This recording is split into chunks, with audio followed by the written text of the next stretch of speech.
Hello दोस्तों, स्वागत है आपका एग्जाम वर्ल्ड में। मैं हूं श्रीकांत और आज हम लोग पढ़ेंगे प्रतियोगिता दर्पण के जो कि अगस्त 2026 का एडिशन है। ठीक है, अगस्त 2026 का एडिशन है प्रतियोगिता दर्पण, हिंदी मासिक पत्रिका है। और इसका कंप्लीट वीडियो डिस्क्रिप्शन का दे चुके हैं ऑलरेडी। और ये वीडियो जो है इसमें आपको 100 एमसीक्यूज है। ठीक है, 100 मल्टीपल चॉइस क्वेश्चंस है जिसके 4 ऑप्शंस होंगे, एक सही उत्तर होगा और साथ में इसका व्याख्या भी किया गया है। ठीक है, ये बहुत ही अच्छी वीडियो है, आप एक बार जरूर देखिए और अच्छा लगे तो प्लीज कमेंट करके बताइएगा कि कैसा लगा। ठीक है, तो चलिए शुरू करते हैं। वीडियो अच्छा लगेगा तो लाइक और चैनल को सब्सक्राइब नहीं किया तो सब्सक्राइब कर लीजिएगा। पहला प्रश्न है कि जून 2026 तक के आंकड़ों के आधार पर भारत में सबसे लंबे समय तक निर्वाचित प्रधानमंत्री रहने का रिकॉर्ड अब किसके नाम दर्ज हुआ। ठीक है, तो देखा जाए तो सबसे लंबे समय तक जो निर्वाचित प्रधानमंत्री रहे हैं वो रह गए हैं Narendra Modi. Option number C Narendra Modi सही उत्तर है। देखा जाए इसका व्याख्या में तो देखिए, नरेंद्र मोदी जो है वो 10 जून 2026 को लगातार निर्वाचित प्रधानमंत्री के रूप में 4399 दिन पूरे कर चुके हैं और पंडित जवाहरलाल नेहरू का रिकॉर्ड इन्होंने तोड़ा है जो कि 4398 दिनों का रिकॉर्ड था। देखिए, एक चीज और है कि पंडित नेहरू जी का जो है वो 1947 से लेकर 1952 के कार्यकाल को इसमें शामिल नहीं किया गया है क्योंकि वह अंतरिम सरकार का हिस्सा था उस समय, वो निर्वाचित नहीं थे। ठीक है, चलिए नेक्स्ट देखिए। नेक्स्ट है कि कर्नाटक में जून 2026 में हुए सत्ता हस्तांतरण के पश्चात किसने राज्य के 34वें मुख्यमंत्री के रूप में शपथ ग्रहण की है। ठीक है, तो राज्य के 34वें जो मुख्यमंत्री बने हैं जो कि कर्नाटका के, तो ये बने हैं आपको डी के शिव कुमार। डी के शिव कुमार, देखिए डी के शिव कुमार को बनाया गया है। पार्टी के जो आंतरिक समझौते थे उसके तहत सिद्धारमैया को 28 मई 2026 को त्यागपत्र दिया गया। सिद्धारमैया ने दिया है 28 मई को त्यागपत्र और 3 जून को डी के शिव कुमार ने मुख्यमंत्री पद की शपथ ली। उनके साथ 13 अन्य मंत्रियों ने भी शपथ ली। राज्यपाल जो है थावरचंद गहलोत, उन्होंने पद और गोपनीयता की इन्हें शपथ दिलाई है। ठीक है, नेक्स्ट है कि पश्चिम बंगाल किस तिथि को आयुष्मान भारत योजना में शामिल होने वाला देश का 36वां राज्य या केंद्र शासित प्रदेश बना। तो ठीक है, केंद्र शासित प्रदेश बना, केंद्र शासित नहीं सॉरी 36वां राज्य या केंद्र शासित प्रदेश बना है। ये बना है आपको 8 जून को। 8 जून को इसने अपनाया है आयुष्मान भारत योजना, पश्चिम बंगाल ने अपनाया है 8 जून को। देखा जाए तो देखिए 8 जून को नई दिल्ली में केंद्रीय स्वास्थ्य मंत्री जेपी नड्डा और पश्चिम बंगाल के जो प्रतिनिधि थे उनके बीच एक समझौता ज्ञापन हुआ यानी एमओयू हुआ। एमओयू यानी मोमेंडम ऑफ अंडरस्टैंडिंग पर हस्ताक्षर हुए हैं। इसके साथ ही अब ये स्वास्थ्य बीमा योजना पूरे भारत में लागू हो गई है जिसमें पात्र परिवारों को प्रति वर्ष 5 लाख रुपए का कैशलेस उपचार मिलता है। ठीक है, चलिए नेक्स्ट प्रश्न देखिए। नेक्स्ट है कि राष्ट्रीय चिकित्सा आयोग यानी एनएमसी के द्वारा लिए गए निर्णय के अनुसार मेडिकल के पीजी डिप्लोमा कोर्सेज में प्रवेश के लिए अंतिम शैक्षणिक सत्र कौन सा होगा।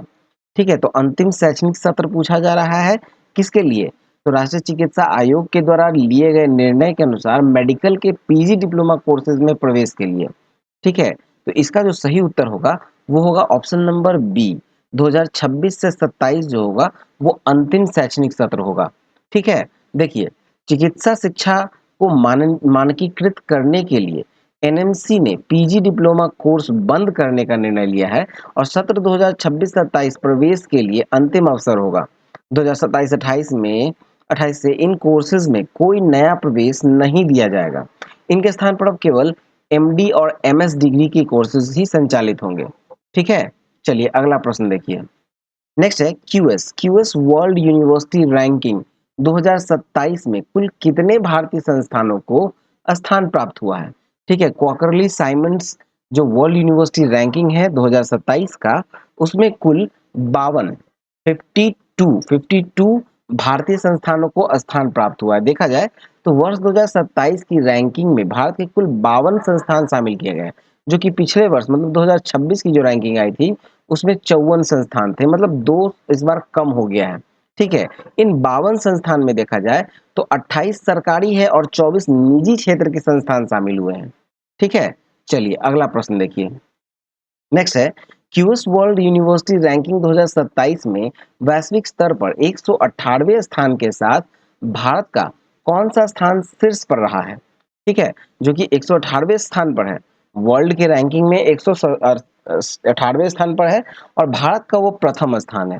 ठीक है, तो ये आया है आपको option number C IIT Delhi. ठीक है, आईआईटी दिल्ली।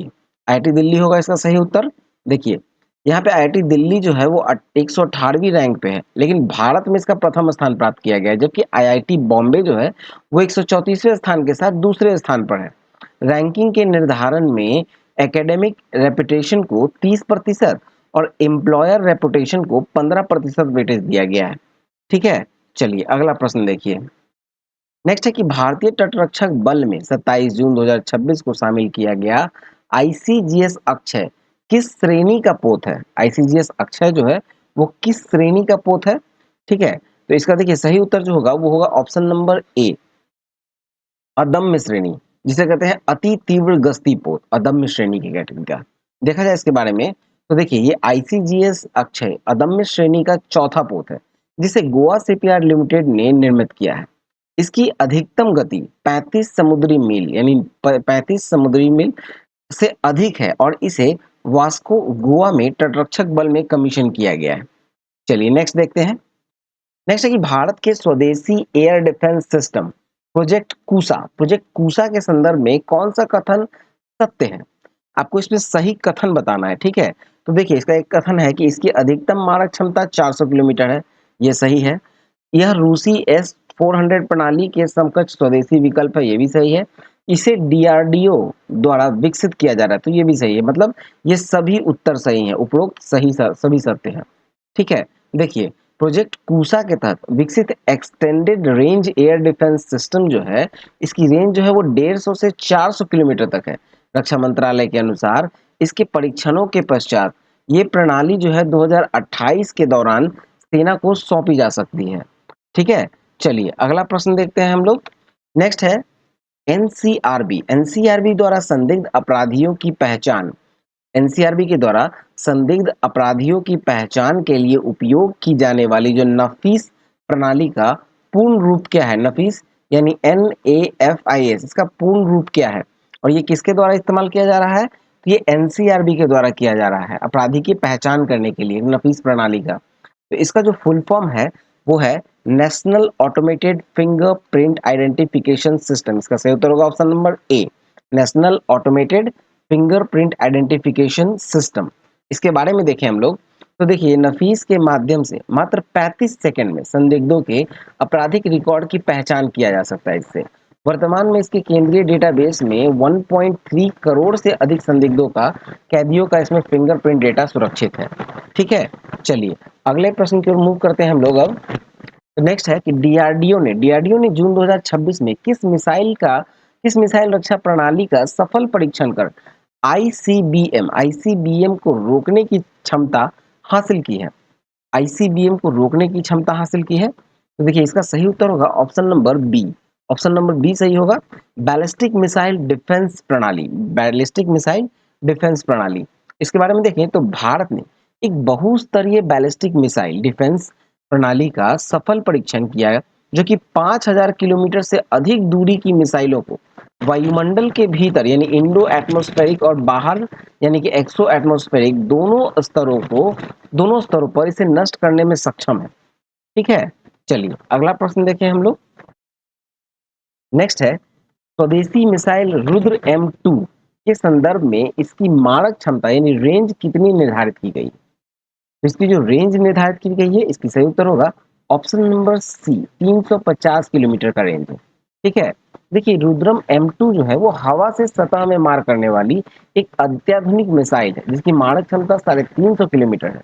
2 जून 2026 को इसका सफल परीक्षण किया गया उड़ीसा के चांदीपुर में। सुखोई 30 MKI लड़ाकू विमान से इसका परीक्षण किया गया था। ठीक है, चलिए नेक्स्ट प्रश्न देखिए। नेक्स्ट है आयुष्मान भारत योजना के तहत अब तक यानी जून 2026 के मध्य तक देश भर में कुल कितने अस्पताल सूचीबद्ध हो चुके हैं?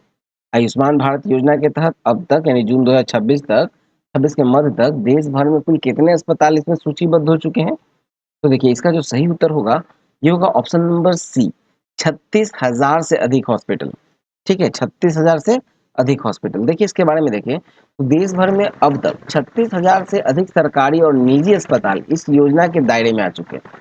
पश्चिम बंगाल के शामिल होने से योजना के तहत अब 44 करोड़ से अधिक आयुष्मान कार्ड बनाए जा चुके हैं। ठीक है, नेक्स्ट है आईसीजीएस अक्षय श्रेणी के पोत के निर्माण के लिए रक्षा मंत्रालय ने गोवा शिपयार्ड के साथ किस वर्ष अनुबंध किया था? आईसीजीएस अक्षय श्रेणी के पोत के निर्माण के लिए कब किया गया था गोवा शिपयार्ड के साथ अनुबंध? तो ये किया गया था, सही उत्तर होगा उसका ऑप्शन नंबर सी, 2022 में किया गया था। ठीक है, कब किया गया था? 2022 में। देखिए इसके बारे में, तो रक्षा मंत्रालय ने 28 मार्च 2022 को अदम्य श्रेणी के 8 तीव्र गश्ती पोत के लिए गोवा शिपयार्ड के साथ अनुबंध किया था। इस श्रृंखला का पहला पोत था आईसीजीएस अदम्य, जो कि 19 सितंबर 2025 को शामिल किया गया था। ठीक है, चलिए नेक्स्ट देखते हैं। नेक्स्ट है एनसीआरबी के नफीस अभियान का मुख्य उद्देश्य क्या है?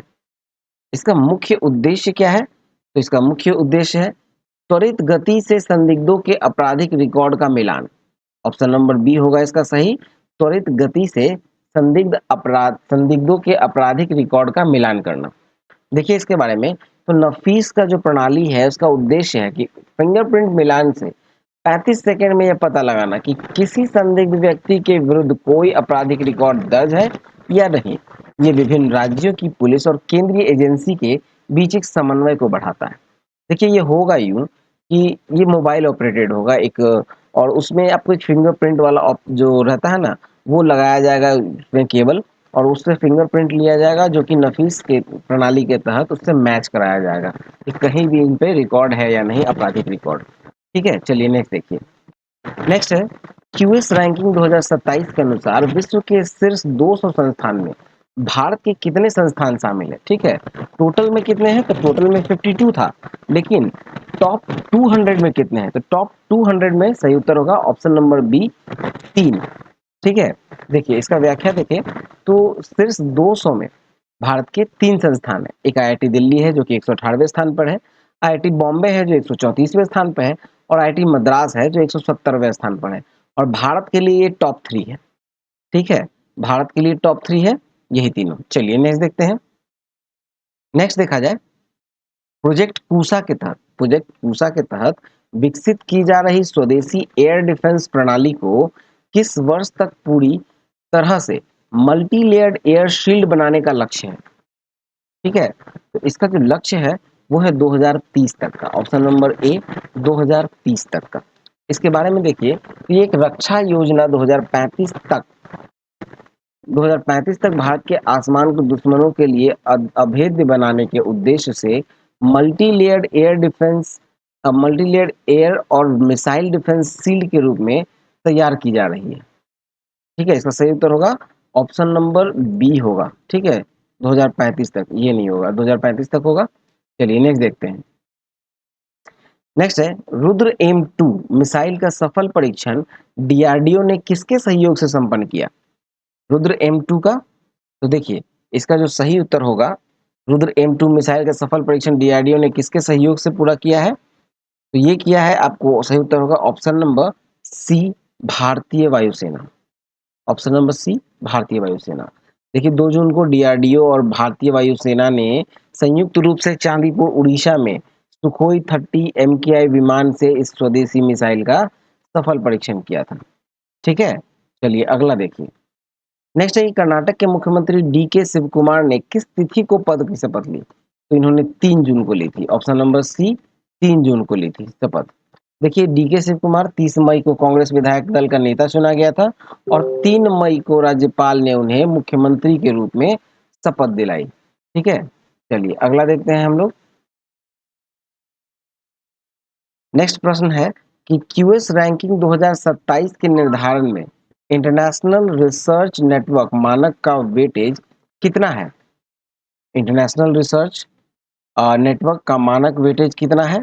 इसका सही उत्तर होगा 5%, ऑप्शन नंबर सी 5% है। ठीक है, देखिए क्यूएस रैंकिंग 9 मानक के आधारित है, जिसमें एकेडमिक रेपुटेशन का सर्वाधिक है 30%, international research network employment outcome तथा सस्टेनेबिलिटी का है 5-5% का वेटेज। ठीक है, देखिए प्रोजेक्ट अगला है प्रोजेक्ट कूसा। प्रोजेक्ट कूसा के डिजाइन और विकास के लिए डीआरडीओ की कौन सी प्रयोगशाला मुख्य रूप से उत्तरदायी है? डीआरडीओ की कौन सी प्रयोगशाला है जो मुख्य रूप से उत्तरदायी है? इसका सही उत्तर होगा ऑप्शन नंबर ए, डीआरडीएल, डीआरडीएल हैदराबाद।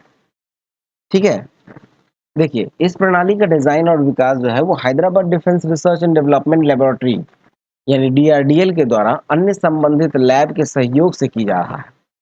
ठीक है, अगला देखिए नेक्स्ट की भारत के 100 रामसर स्थलों में से सर्वाधिक स्थल किस राज्य में स्थित है?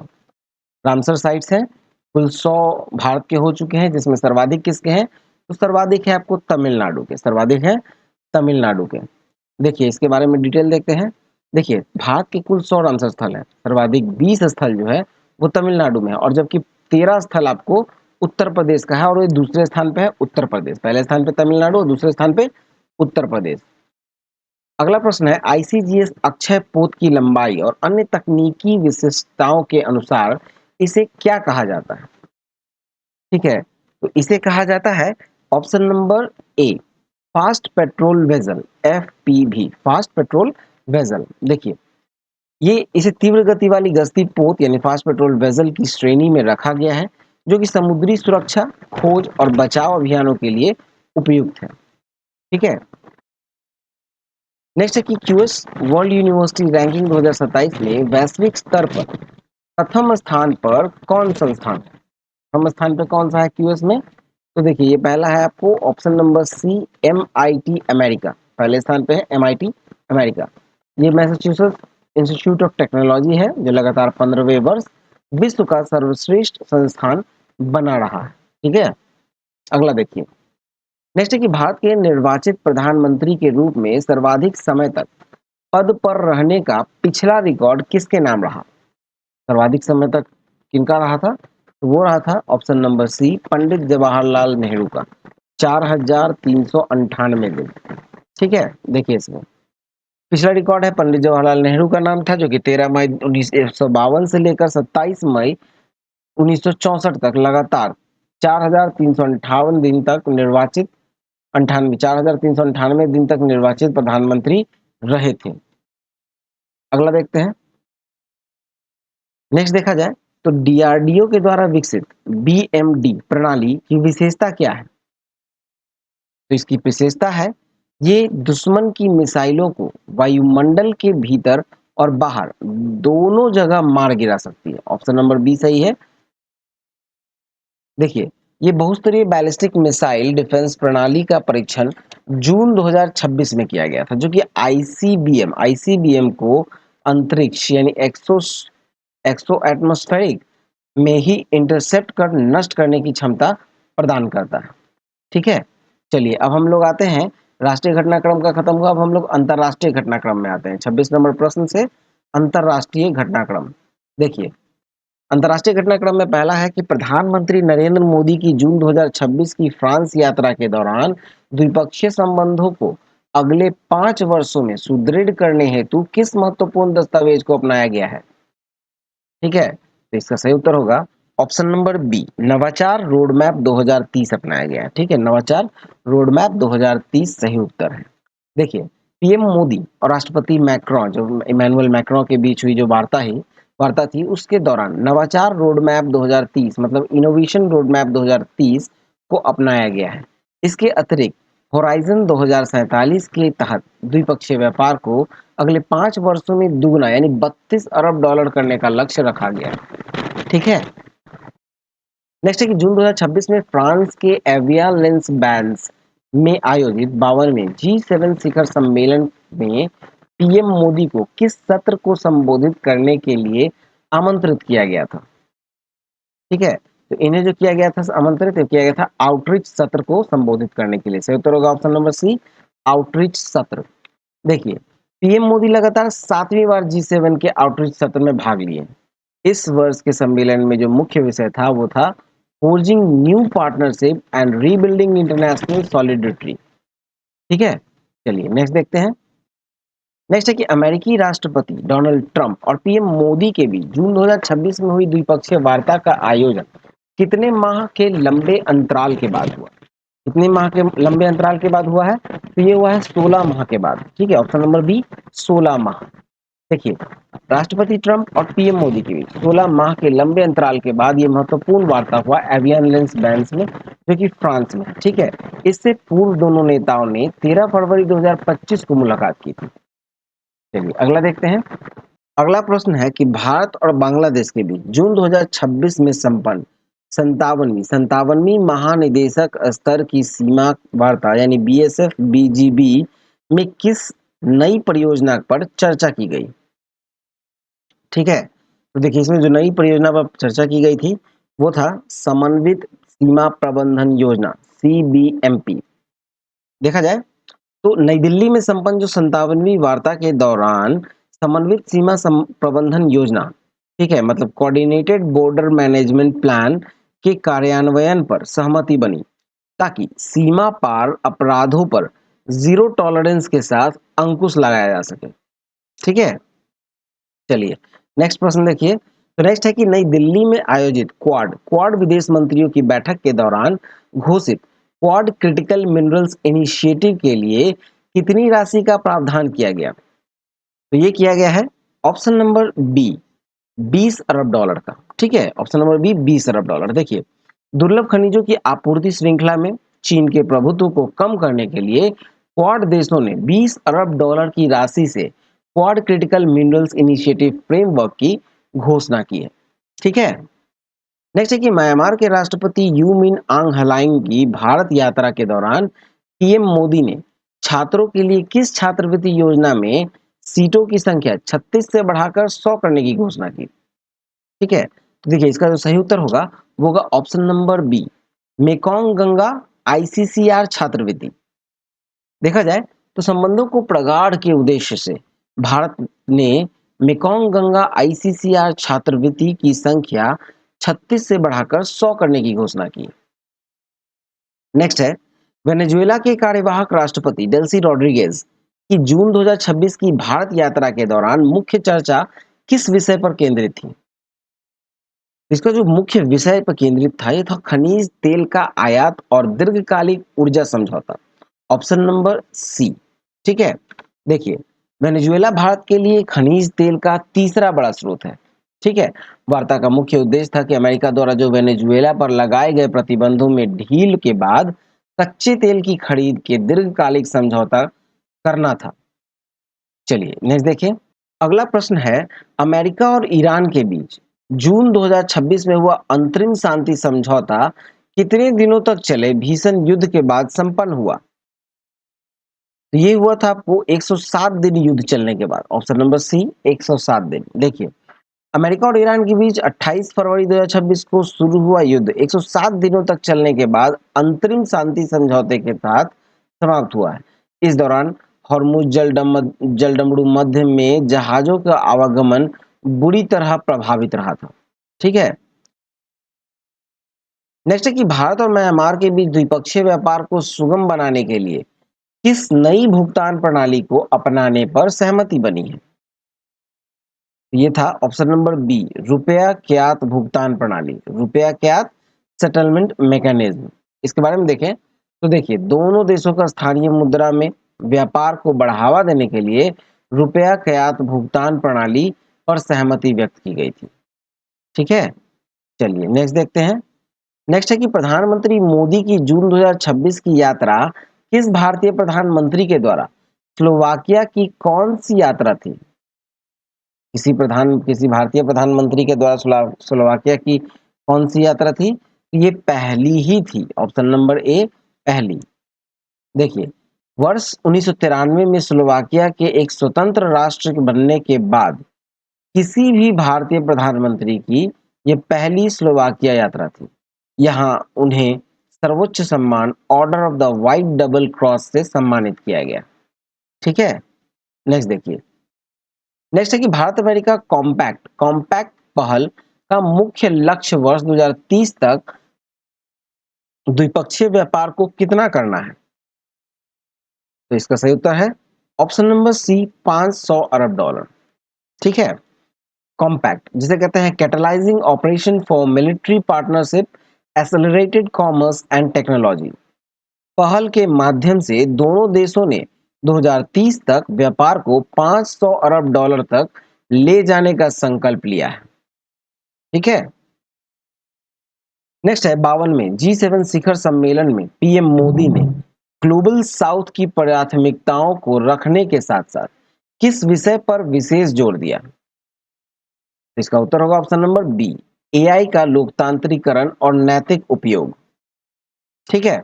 देखिए, पीएम मोदी ने विवाटेक 2026 और G7 दोनों मंचों पर एआई के लोकतांत्रिकरण की वकालत की ताकि यह मानवता के लिए विनाशकारी नहीं बल्कि समावेशी शक्ति बने। ठीक है। नेक्स्ट है कि भारत और बांग्लादेश के बीच वर्तमान में साझा होने वाली जो अंतरराष्ट्रीय सीमा की कुल लंबाई कितनी है? इसका सही उत्तर होगा ऑप्शन नंबर सी, 4096 किलोमीटर। ठीक है, 4096 किलोमीटर। देखिए, बांग्लादेश की सीमा जो है वो 4096 किलोमीटर लंबी है, जिसमें कि लगभग 2216 किलोमीटर का हिस्सा अकेले पश्चिम बंगाल के साथ लगा हुआ है। चलिए अगला देखें। नेक्स्ट है कि क्वाड विदेश मंत्रियों की बैठक के दौरान प्रशांत द्वीप समूह देशों के लिए किस नई डिजिटल कनेक्टिविटी परियोजना की घोषणा की गई? तो इसका सही उत्तर होगा ऑप्शन नंबर ए, Pacific cable connect. Pacific cable connect. देखिए, क्वाड देशों ने सभी प्रशांत द्वीप समूह देशों को वर्ष 2026 तक समुद्री केबल यानी सबमरीन केबल से जोड़कर उनके डिजिटल भविष्य को सुरक्षित करने का निर्णय लिया है। ठीक है। चलिए नेक्स्ट है कि अमेरिका ईरान शांति समझौते के तहत ईरान के पुनर्निर्माण के लिए कितनी राशि का संयुक्त कोष तैयार करने का प्रस्ताव है? इसका उत्तर होगा ऑप्शन नंबर सी, 300 अरब डॉलर। ऑप्शन नंबर सी, 300 अरब डॉलर। देखिए, समझौते के तहत ईरान के बुनियादी ढांचे के पुनर्निर्माण के लिए सहयोगियों के द्वारा 300 अरब डॉलर का एक संयुक्त कोष बनाने पर सहमति बनी। चलिए नेक्स्ट देखें। नेक्स्ट है कि म्यांमार के राष्ट्रपति ने अपनी 5 दिवसीय भारत यात्रा की शुरुआत कहां से की है? तो ये किया गया है ऑप्शन नंबर बी, बोधगया से। ठीक है, बोधगया से किया है। देखिए, राष्ट्रपति यू मिन आंग हलाइंग जो कि 30 मई 2026 को बोधगया बिहार पहुंचकर महाबोधि मंदिर में पूजा अर्चना के साथ अपनी यात्रा का प्रारंभ किया। ठीक है। चलिए अगला प्रश्न देखें। नेक्स्ट है कि होराइजन 2047 रोड मैप भारत के किस देश के साथ रणनीतिक साझेदारी से संबंधित है? इसका सही उत्तर होगा option number C, France. Option number C, France. देखिए, होराइजन 2047 जो है वो भारत और फ्रांस के बीच व्यापक रणनीतिक साझेदारी का एक व्यापक रोड मैप है, जिसका उद्देश्य है द्विपक्षीय संबंधों की 100वीं वर्षगांठ तक सहयोग के नए शिखर छूना। चलिए अगला देखें। नेक्स्ट है सुरक्षा परिषद में अस्थायी सदस्यता के लिए महासभा में कम से कम कितने मतों की आवश्यकता होती है? तो ये 2/3 बहुमत चाहिए, यानी कि 129 मत। ठीक है। देखिए, सुरक्षा परिषद के सदस्य के रूप में निर्वाचित होने के लिए 193 सदस्यीय महासभा में 2/3 बहुमत मतलब न्यूनतम 129 मत प्राप्त होना अनिवार्य है।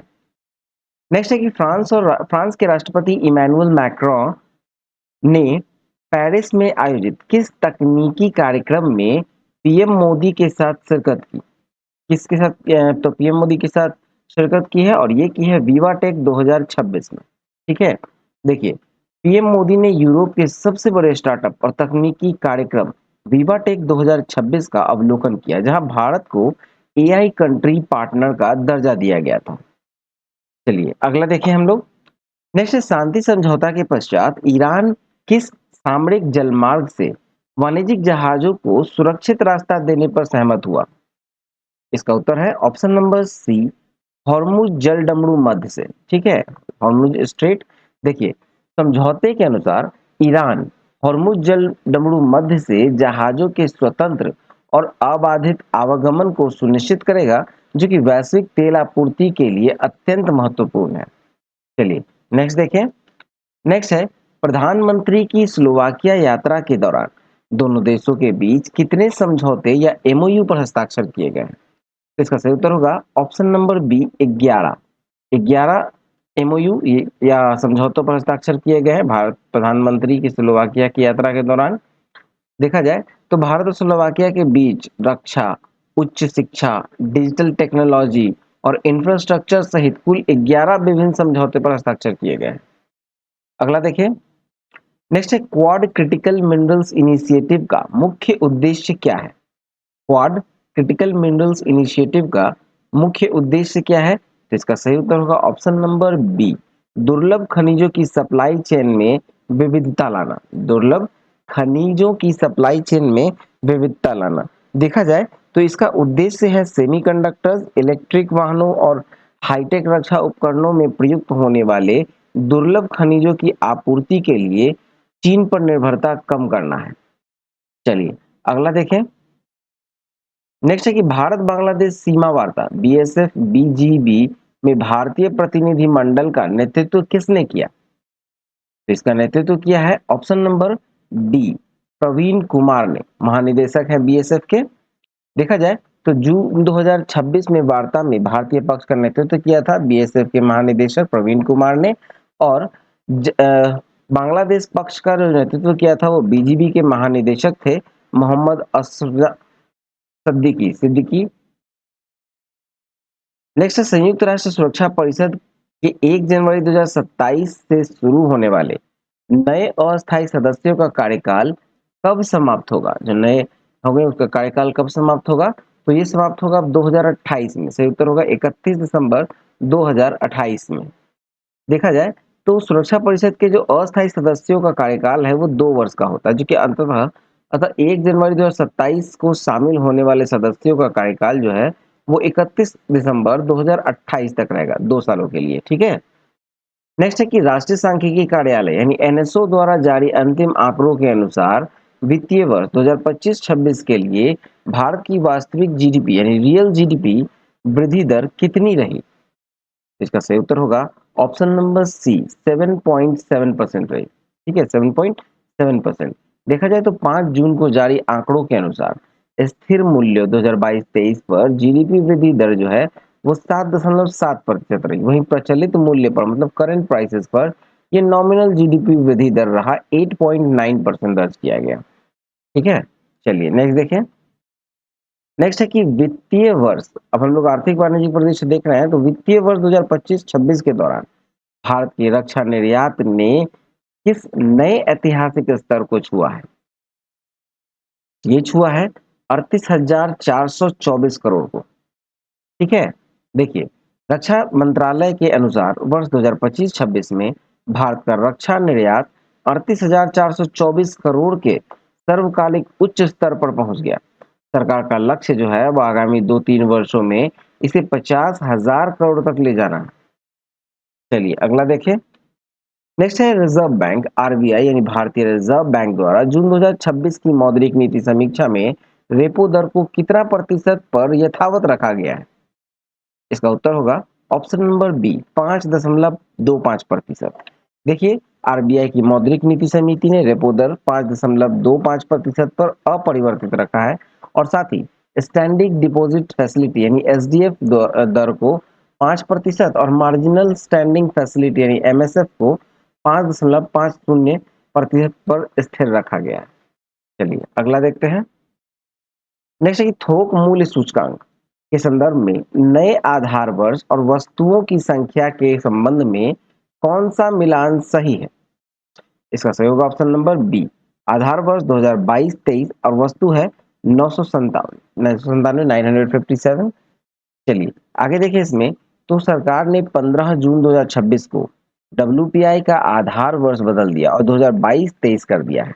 इसके साथ ही वस्तुओं की संख्या जो 697 है उसे बढ़ाकर 957 कर दी गई है, ताकि सूचकांक आधुनिक अर्थव्यवस्था को बेहतर तरीके से प्रतिबिंबित कर सके।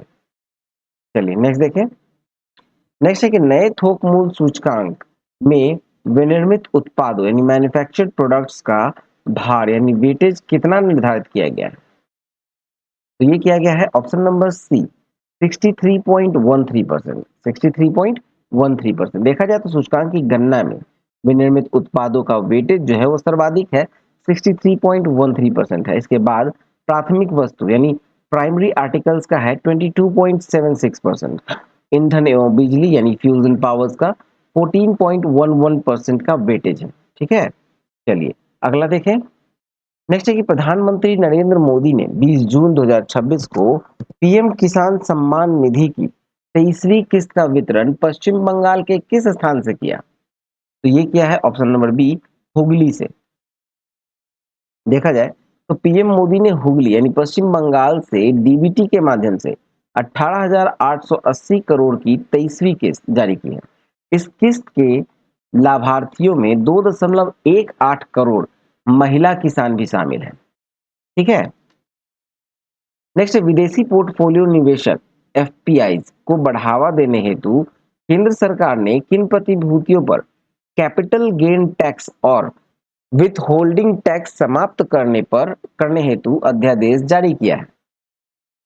इसका उत्तर होगा ऑप्शन नंबर बी, सार्वजनिक प्रतिभूतियां। ठीक है, सार्वजनिक प्रतिभूतियां। देखा जाए तो सरकारी बॉन्ड्स जो हैं उसमें विदेशी निवेश आकर्षित करने के लिए सरकार ने इन पर लगने वाले जो कैपिटल गेन टैक्स है वो 20% और 20% विथ होल्डिंग टैक्स को समाप्त कर दिया है। ये छूट 1 अप्रैल 2026 के बाद अर्जित आय पर प्रभावी होगी। ठीक है, चलिए अगला देखें। नेक्स्ट है कि आंध्र प्रदेश के कुर्नूल जिले के जौनागिरी में शुरू हुई निजी क्षेत्र की देश की पहली सोने की खदान किन कंपनियों के सहयोग से विकसित की गई है? किन कंपनियों के सहयोग से विकसित की गई है? इसका सही उत्तर होगा option number C, Geo Mysore services India private limited और लाओस मेटल्स एंड एनर्जी और त्रिवेणी ग्रुप। देखा जाए तो 405 करोड़ की लागत वाली जो ये खदान Geo Mysore services India private limited और लाओस मेटल्स एंड एनर्जी और त्रिवेणी ग्रुप के साझा प्रयासों का परिणाम है। इसका लक्ष्य है प्रति वर्ष 1000 किलोग्राम सोने का उत्पादन करना। 1000 किलोग्राम सोने का उत्पादन करने का टारगेट है। चलिए अगला देखें।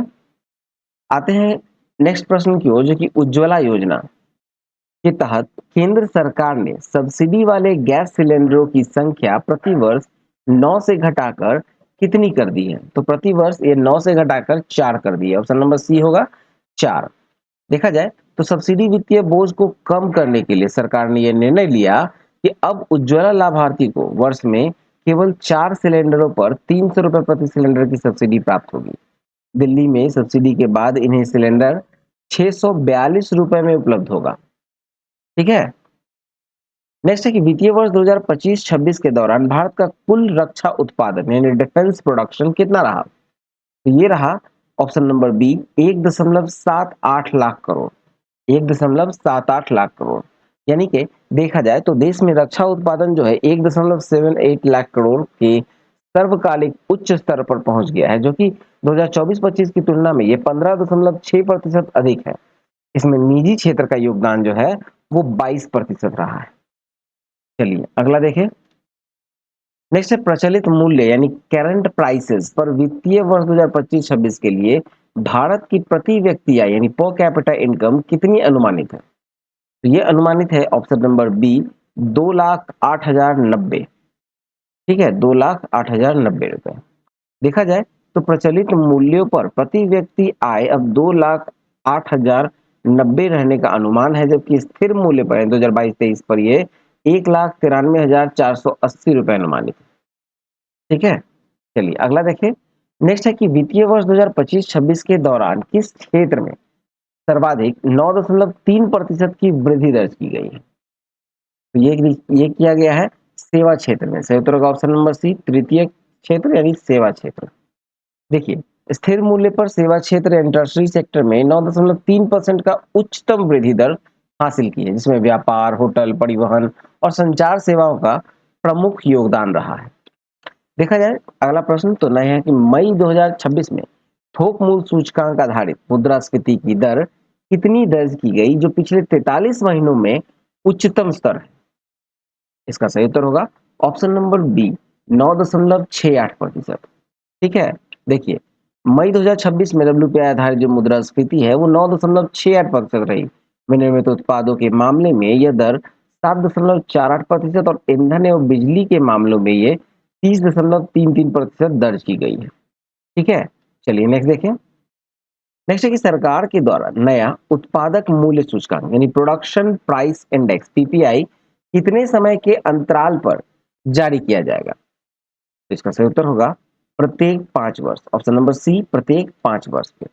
देखा जाए तो नया जो पीपीआई है वो थोक मूल्य सूचकांक डब्ल्यूपीआई को प्रतिस्थापित करेगा और इसे हर 5 वर्ष में संशोधित कर जारी किया जाएगा। इसकी गणना जो है वाणिज्य उद्योग मंत्रालय के आर्थिक सलाहकार कार्यालय कार्यालय द्वारा की जाएगी। चलिए नेक्स्ट देखें।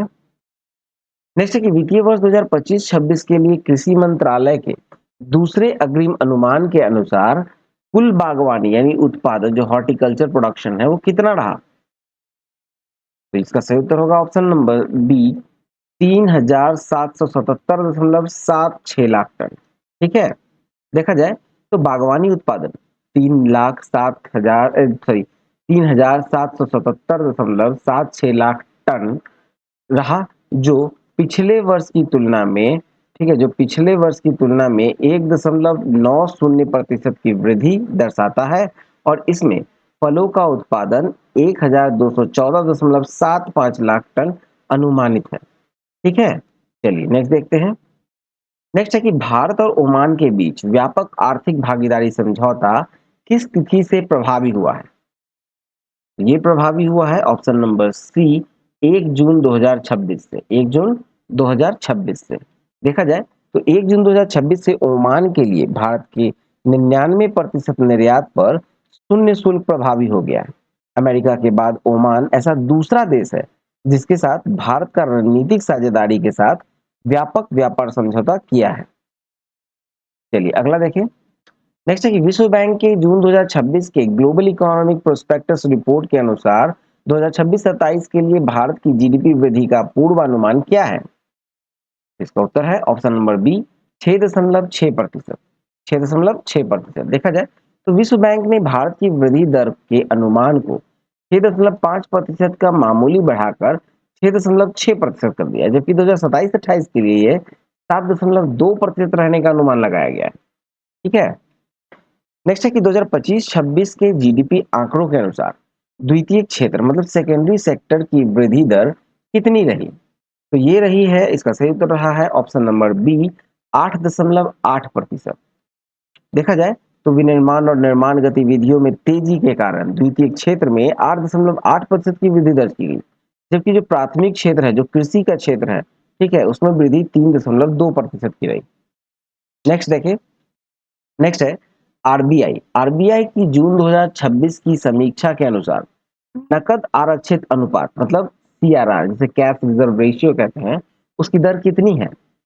इसका उत्तर होगा ऑप्शन नंबर ए, 3%। कितनी है? ऑप्शन नंबर ए, 3%। देखा जाए तो आरबीआई ने सीआरआर यानी कैश रिजर्व रेशियो को 3% पर और वैधानिक तरलता अनुपात यानी एसएलआर को 18% पर अपरिवर्तित रखा है। नेक्स्ट है रक्षा उत्पादन में सार्वजनिक क्षेत्र के उपक्रम मतलब पीएसयूज का योगदान वर्ष 2025-26 में कितना रहा? इसका उत्तर होगा ऑप्शन नंबर सी, 78%। ठीक है, देखिए कुल 1.78 लाख करोड़ के उत्पादन में सार्वजनिक क्षेत्र का योगदान 78% और निजी क्षेत्र का योगदान 22% रहा। नेक्स्ट है कि थोक मूल्य सूचकांक डब्ल्यूपीआई आधारित मुद्रास्फीति के संदर्भ में कौन सा कथन सत्य है? इसका सही उत्तर देखा जाए कि विनिर्मित उत्पादों का भार वेटेज 63.13% है, ये भी सही है। ईंधन और बिजली का भार 14.11% है, ये भी सही है। प्राथमिक वस्तुओं का भार 22.76% है, ये भी सही है। मतलब इसका सही उत्तर होगा ऑप्शन नंबर डी, उपरोक्त सभी कथन सत्य हैं। देखा जाए इसमें तो सूचकांक में विनिर्मित उत्पादन सबसे महत्वपूर्ण घटक है, जो कि मई 2026 में विनिर्मित उत्पादों की मुद्रास्फीति 7.48% रही थी। नेक्स्ट देखा जाए। नेक्स्ट है जौनागिरी गोल्ड माइन से प्रति वर्ष कितने स्वर्ण उत्पादन का लक्ष्य रखा गया है? इसका सही उत्तर होगा option number B, 1000 kilogram. 1000 kilogram प्रति वर्ष सोना निकालने का इससे इस माइन से प्रतिवर्ष निकालने का उत्पादन का लक्ष्य रखा गया है। देखा जाए तो आंध्र प्रदेश की स्थित इस खदान से वार्षिक 1000 किलोग्राम स्वर्ण उत्पादन का लक्ष्य है, जो भारत की स्वर्ण आयात पर निर्भरता को कम करने में सहायक होगा। ठीक है, चलिए नेक्स्ट देखते हैं।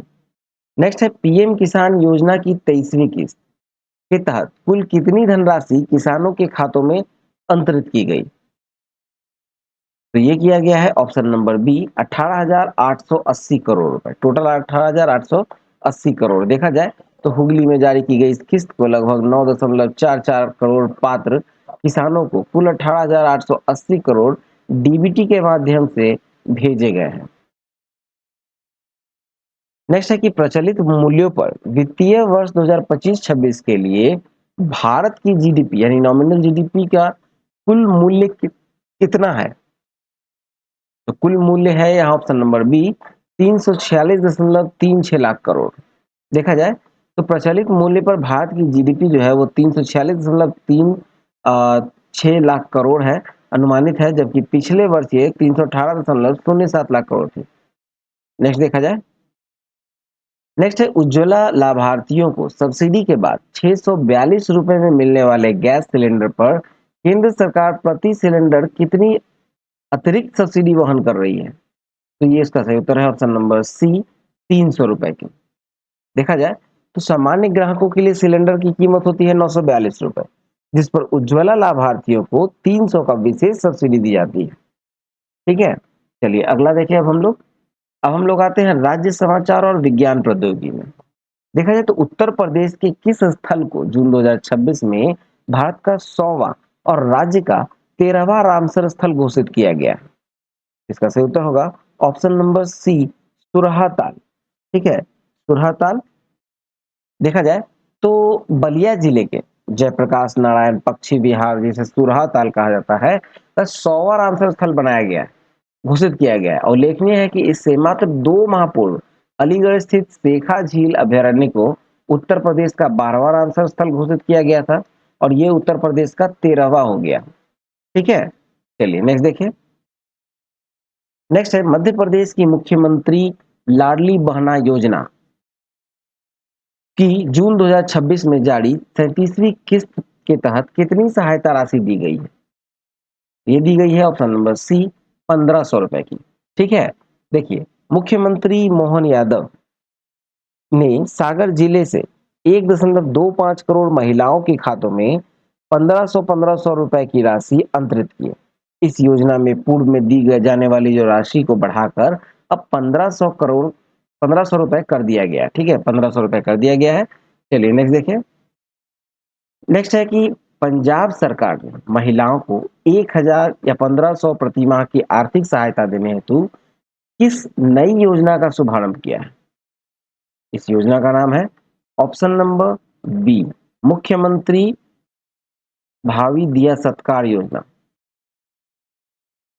देखा जाए तो ये मुख्यमंत्री भगवंत मान द्वारा शुरू की गई मुख्यमंत्री भावी दिया सत्कार योजना के तहत पात्र महिलाओं को 1000 से 1500 रुपए की सहायता 1 जुलाई 2026 से मिलना प्रारंभ होगी। ठीक है, नेक्स्ट है कि राजस्थान माध्यमिक शिक्षा बोर्ड के नए चेयरमैन के रूप में किसकी नियुक्ति की गई? तो ये किया गया है, इसका सही उत्तर होगा option number B Hanuman Singh Rathore का। ठीक है, हनुमान सिंह राठौड़। देखा जाए तो राज्य सरकार ने सेवानिवृत्त आचार्य हनुमान सिंह राठौड़ को राजस्थान माध्यमिक शिक्षा बोर्ड का नया अध्यक्ष नियुक्त किया है। यह पद पूर्व चेयरमैन डीपी जरोली के निलंबन के बाद खाली था। नेक्स्ट है राजस्थान में समान नागरिक संहिता यानी यूसीसी विधेयक का प्रारूप तैयार करने के लिए गठित 6 सदस्यीय समिति का अध्यक्षता कौन कर रहा है? इसका सही उत्तर होगा option number A justice Ranjana Prakash Desai. Justice Ranjana Prakash Desai. देखा जाए तो उत्तराखंड की तर्ज पर राजस्थान में भी यूसीसी लागू करने हेतु सुप्रीम कोर्ट की पूर्व न्यायाधीश जस्टिस रंजना प्रकाश देसाई की अध्यक्षता में समिति गठित की गई है। ठीक है, नेक्स्ट है उत्तराखंड में लगभग 3 दशक के अंतराल के बाद साहसिक पर्यटन को बढ़ावा देने हेतु हिमालयन कार रैली का आयोजन कब किया जाएगा? तो ये किया जाएगा आपको नवंबर 2026 में। सही उत्तर होगा ऑप्शन नंबर सी, नवंबर 2026। देखा जाए तो उत्तराखंड पर्यटन विभाग के अनुसार नवंबर 2026 में इस रैली का आयोजन होगा, जिसमें 120 से अधिक टीम भाग लेंगी। इसमें 25 अंतर्राष्ट्रीय टीमें भी शामिल होंगी। चलिए नेक्स्ट देखिए। नेक्स्ट है, दिल्ली सरकार ने हिंदी एकेडमी द्वारा दिए जाने वाले जो प्रतिष्ठित सलाका सम्मान है, उसका नाम बदलकर अब क्या कर दिया है? तो सलाका सम्मान का नाम अब बदल दिया गया है और किया गया है option number B, Pandit Deendayal Upadhyay सम्मान। पंडित दीनदयाल उपाध्याय सम्मान। चलिए नेक्स्ट इसमें आगे देखें। तो देखिए 1986 में शुरू किया गया था सलाका सम्मान, और इसका नाम अब बदलकर जनसंघ के पूर्व अध्यक्ष पंडित दीनदयाल उपाध्याय सम्मान कर दिया गया है। इसकी पुरस्कार राशि 5 लाख से बढ़ाकर 7 लाख की गई है। नेक्स्ट है, दिल्ली हिंदी एकेडमी द्वारा महिला साहित्यकारों को दिए जाने वाले संतोष पोली सम्मान का नया नाम क्या है? संतोष पोली सम्मान का नया नाम क्या है? इसका उत्तर होगा option number B, Ahilyabai Holkar सम्मान। अहिल्याबाई होलकर सम्मान। इसमें देखा जाए तो संतोष पोली सम्मान का नाम बदलकर अब किया गया है अहिल्याबाई होलकर सम्मान, और साथ ही भारतीय संस्कृति के लिए दिए जाने वाले पुरस्कार का नाम अब अटल बिहारी वाजपेयी के नाम पर होगा। ठीक है। नेक्स्ट है कि प्रोजेक्ट कूसा के तहत भारत अपना स्वदेशी एयर डिफेंस सिस्टम विकसित कर रहा है। वर्तमान में भारत किस देश की S-400 प्रणाली पर निर्भर है? S-400 प्रणाली जो है वो रूस का है। ऑप्शन नंबर बी, रूस। देखा जाए तो वर्तमान में रूसी S-400 प्रणाली का उपयोग कर रहा है भारत, और प्रोजेक्ट कूसा भारत को इस क्षेत्र में आत्मनिर्भर बनाएगा, जिसे स्वदेशी S-400 भी कहा जा रहा है। ठीक है, स्वदेशी S-400 इसे कहा जा रहा है। नेक्स्ट है, जून 2026 में परीक्षित स्वदेशी मिसाइल रुद्र M2 का प्राथमिक कार्य यानी फंक्शन क्या है? रुद्र M2 का प्राथमिक कार्य क्या है? इसका उत्तर होगा ऑप्शन नंबर सी, दुश्मन के राडार और निगरानी प्रणालियों को नष्ट करना। ठीक है। देखा जाए इसमें तो रुद्र M2 एक एंटी रेडिएशन मिसाइल है, जिसे दुश्मन के रडार और संचार केंद्रों को नष्ट करने के उद्देश्य से डिजाइन किया गया है। नेक्स्ट देखें। नेक्स्ट है, नासा के किस मंगल मिशन को 12 वर्ष की सेवा के बाद जून 2026 में बैटरी समाप्त होने के कारण आधिकारिक रूप से बंद कर दिया गया? इसका उत्तर होगा ऑप्शन नंबर सी, मावेन। ठीक है, ऑप्शन नंबर सी, मावेन। देखा जाए तो नवंबर 2013 में लॉन्च किया गया था मावेन, जिसे Mars atmosphere and volatile evolution नाम था, और इस मिशन ने मंगल के वायुमंडल और जल की स्थिति का गहन अध्ययन किया। इसे बनाया गया था 1 साल के लिए, लेकिन ये 12 वर्षों तक अपना योगदान किया। ठीक है। चलिए नेक्स्ट देखिए। नेक्स्ट है, भारतीय वायुसेना का कौन सा परिवहन विमान 13 जून 2026 को असम के जोरहाट में लैंडिंग के दौरान दुर्घटनाग्रस्त हो गया? इसका उत्तर होगा ऑप्शन नंबर बी, AN-32। देखा जाए तो जोरहाट एयरफोर्स स्टेशन पर लैंडिंग के समय वायुसेना का एंटोनोव 32 यानी AN-32 विमान दुर्घटनाग्रस्त हुआ, जिसमें सवार 5 वायु सैनिक वीर गति को प्राप्त हो गए। ठीक है। नेक्स्ट देखा जाए। नेक्स्ट है कि उत्तर प्रदेश सरकार ने राज्य के किस स्थल को रामसर स्थलों की सूची में शामिल कर इसे अपना 12वां स्थल बनाया? तो ये है आपको शेखा झील अलीगढ़ का, यूपी का शेखा झील अलीगढ़ है, जो 12वां था और 13वां भी बन गया है। ठीक है, 13वां का भी दे दिया गया है, यानी टोटल अब भारत में 100 हो गया है, यूपी में 13 हो गया है। ठीक है। चलिए नेक्स्ट देखिए। नेक्स्ट है कि उत्तर प्रदेश सरकार ने राज्य के किस स्थल को रामसर स्थलों की सूची में शामिल कर इसे अपना 12वां स्थल बनाया था? तो ये शेखा झील था, जो कि अलीगढ़ में स्थित है। अभयारण्य को सुरहाताल से ठीक पहले 12वें राज्य रामसर स्थल दिया गया था, और सुरहाताल जो है वो 13वां था। ठीक है। चलिए आगे देखें। नेक्स्ट है, आईसीजीएस अक्षय की अधिकतम गति कितनी समुद्री मील है? आईसीजीएस अक्षय की गति कितनी है, कितनी समुद्री मील? तो यह है 35 knots. Option number B, 35 knots यानी 35 समुद्री मील। चलिए नेक्स्ट इसमें आगे देखें। तो ये अदम्य श्रेणी का गश्ती पोत है, जो कि 35 समुद्री मील से अधिक की तीव्र गति से चलने में सक्षम है। ठीक है। चलिए आगे देखें। नेक्स्ट है डीआरडीओ के द्वारा परीक्षित रुद्र M2 की रेंज यानी मारक क्षमता कितनी है? रुद्र M2 की जो मारक क्षमता है वो है 350 kilometre. Option number C 350 kilometre. देखा जाए तो रुद्र M2 यानी रुद्र M2 का जो रेंज है वो 350 किलोमीटर है और इसका जो सफल परीक्षण हुआ वो चांदीपुर में सुखोई 30 MKI विमान से किया गया। चलिए नेक्स्ट देखिए। अब हम लोग आते हैं खेलकूद और विविध में। आईपीएल 2026 का खिताब किस टीम ने गुजरात टाइटंस को हराकर जीता? तो ये जीता है option number B Royal Challengers Bengaluru ने। देखा जाए तो 31 मई 2026 को अहमदाबाद में खेले गए फाइनल में आरसीबी ने गुजरात टाइटंस को हराकर लगातार दूसरी बार आईपीएल ट्रॉफी अपने नाम की। रजत पाटीदार आरसीबी के कप्तान थे। नेक्स्ट है आईपीएल 2026 में राजस्थान रॉयल्स के किस 15 वर्षीय खिलाड़ी ने 776 रन बनाकर ऑरेंज कैप और मोस्ट वैल्यूएबल प्लेयर का पुरस्कार जीता? तो ये है Vaibhav Suryavanshi. Option number B Vaibhav Suryavanshi. देखा जाए तो वैभव सूर्यवंशी आईपीएल इतिहास में सबसे कम उम्र में ऑरेंज कैप और एमवीपी यानी मोस्ट वैल्यूएबल प्लेयर का पुरस्कार जीतने वाले खिलाड़ी बन गए। नेक्स्ट है कि आईपीएल 2026 में सर्वाधिक 29 विकेट लेकर पर्पल कैप का खिताब किसने प्राप्त किया?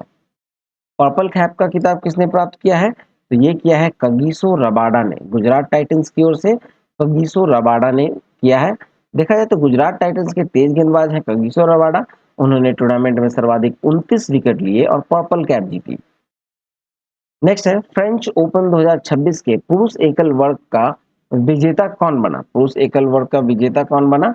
तो ये बना है आपको option number C Alexander Zverev. Alexander Zverev बने हैं जर्मनी के। ठीक है। देखा जाए तो जर्मनी के अलेक्जेंडर जेवरेव ने फाइनल में इटली के फ्लेवियो कोबोली को हराकर अपना पहला ग्रैंड स्लैम खिताब जीता। चलिए अगला देखिए। नेक्स्ट है फ्रेंच ओपन 2026 में महिला एकल का खिताब जीतने वाली रूस की 19 वर्षीय खिलाड़ी कौन है? रूस की 19 वर्षीय खिलाड़ी है option number B Mirra Andreeva. Mirra Andreeva. देखा जाए तो रूस की युवा खिलाड़ी है मीरा अंद्रीवा ने पोलैंड में माजा वालहिस्का को हराकर यह खिताब जीता है। वह 1992 में मोनिका सेलेस के बाद यह खिताब जीतने वाली सबसे कम उम्र की खिलाड़ी बन गई है। नेक्स्ट देखा जाए। नेक्स्ट है टाइम पत्रिका की वर्ष 2026 की 100 प्रभावशाली हस्तियों की सूची में शामिल होने वाली एकमात्र भारतीय खिलाड़ी कौन है? तो ये है Smriti Mandhana. Option number B Smriti Mandhana. देखा जाए तो भारतीय महिला क्रिकेट टीम की उप कप्तान स्मृति मंधाना को टाइम पत्रिका ने टाइटंस श्रेणी में विश्व की 100 प्रभावशाली हस्तियों में शामिल किया है। ठीक है। नेक्स्ट है एथलीट पारुल चौधरी ने जून 2026 में फ्रांस में आयोजित मीट में 5000 मीटर दौड़ में कौन सा नया राष्ट्रीय रिकॉर्ड बनाया? तो ये राष्ट्रीय रिकॉर्ड बनाया है ऑप्शन नंबर ए 15 मिनट 15.3.85 मिनट में। ठीक है। देखा जाए तो पारुल चौधरी ने 15 मिनट 3.85 मिनट में समय लेकर अपना ही पुराना रिकॉर्ड तोड़ा है। जो पहले 15 मिनट 10 सेकंड 35 जो रिकॉर्ड था उसे तोड़ दिया है। वह वर्तमान में 3000 मीटर और 5000 मीटर दोनों में राष्ट्रीय रिकॉर्ड धारक है। ठीक है। चलिए नेक्स्ट देखें। नेक्स्ट है कि 24 वर्षीय तेजस सिरसे ने जून 2026 में लुधियाना में 110 मीटर बाधा दौड़ यानी हर्डल्स में कितने समय के साथ नया राष्ट्रीय रिकॉर्ड बनाया? ये राष्ट्रीय रिकॉर्ड बनाया है ऑप्शन नंबर बी 13.27 सेकेंड में। 13.27 सेकेंड में। देखा जाए तो तेजस सिरसे ने 13.27 सेकेंड का समय निकालकर अपना पुराना रिकॉर्ड 13.41 सेकेंड सुधारा है। तेजस का नाम इंडोर 60 मीटर बाधा दौड़ का भी राष्ट्रीय रिकॉर्ड है। चलिए अगला देखें। नेक्स्ट है कि नॉर्वे शतरंज चेस 2026 का 14वां संस्करण जीतकर यह प्रतिष्ठित खिताब हासिल करने वाले पहले भारतीय खिलाड़ी कौन बने? तो ये बने हैं R Praggnanandhaa. Option number B R Praggnanandhaa. देखा जाए तो आर प्रज्ञानंद ने मैग्नस कार्लसन और डिंग लेरेन जैसे दिग्गजों को पछाड़कर 18 अंकों के साथ नॉर्वे शतरंज का खिताब जीता। वे यह टाइटल जीतने वाले पहले भारतीय खिलाड़ी बने। चलिए नेक्स्ट देखिए। नेक्स्ट है अहमदाबाद में जून 2026 में आयोजित प्रथम विश्व योगासन चैंपियनशिप में भारत ने कुल कितने स्वर्ण पदक जीतकर पदक तालिका में शीर्ष स्थान प्राप्त किया? तो ये 102 स्वर्ण पदक जीता। ऑप्शन नंबर सी 102 स्वर्ण पदक। देखा जाए तो भारत ने 102 स्वर्ण पदक के साथ 9 रजत और 3 कांस्य के सहित कुल 114 पदक जीता और प्रथम स्थान प्राप्त किया। पदक तालिका में 14 पदकों के साथ जापान जो है वो दूसरे स्थान पर रहा। ठीक है, तो चलिए ये वीडियो यहाँ समाप्त हुआ। आई होप आपको अच्छा लगा हो, तो प्लीज वीडियो को लाइक कीजिए, चैनल को शेयर कीजिए और इस वीडियो को भी शेयर कीजिए। चैनल को सब्सक्राइब करना नहीं भूलिएगा, सब्सक्राइब कर लीजिएगा। टेलीग्राम पे आपको इसका पीडीएफ दे दिया जाएगा। ठीक है, पीडीएफ आपको टेलीग्राम पर दिया जाएगा और ये फ्री होगा। ठीक है, तो पहले हमारे चैनल को, पहले हमारे वीडियोस को व्यूज एंगेज करें, आपको पीडीएफ भी जल्द ही मिल जाएगा। चलते मिलते हैं नेक्स्ट वीडियो में। All the best and thank you for watching exam world.